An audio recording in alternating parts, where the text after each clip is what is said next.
Mara atanate nyina niguo batonia arume mugwanja ithaite na thubana buraithi banga na ndotono itharikire raini cia thitima mwena wa Kang'oki Thika yarenga mwaki wa thitima na yaharurukia transformer eno na muoroto wa kũmĩiya. No matinamenya atĩ rĩrĩa marengire thitima niguo mekunyanĩire borithi manyitanĩire na arangĩri a Kenya Power mamahithũkĩra mang'ethanĩra kwa ihinda na haha niho mwĩkũĩrwo ũmwe ahũrirwo njirũngi na akua hau gũkũ angĩ makĩigĩrĩra ndira cia nde. Kubomoa transformer walikuwa wamekata, waliweza kuwa challenge, lakini wale walikuwa naendelea na hiyo kazi wakatani kuwa violent. Officer walikuwa shift enough na wakaweza kupiga mmoja risasi. Tunaamini kuna wengine wamepata majeraha ya risasi na tunaendelea kuomba hospitali zenye ziko karibu na wanaishi pia mwenye atakayepatikana na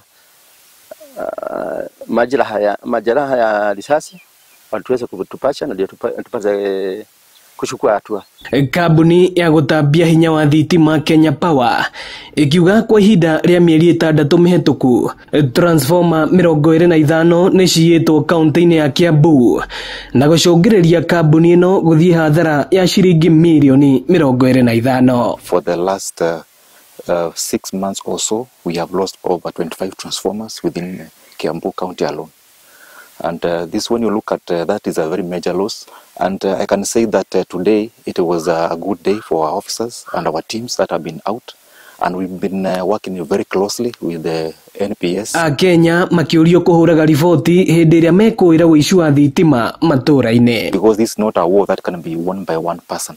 We want to bring everyone on board so that we stop these people who are ruining our country and our networks. Wenye nafanya hii kazi wajue hawana nafasi hata kidogo. National Police na Kenya Power wako nje kuhakikisha wananchi wamepata services ya stima wakati yote. Ino ni ceceni ya Inoro TV Kang'oki Thika na niĩ njĩtagwo Moses Ngige.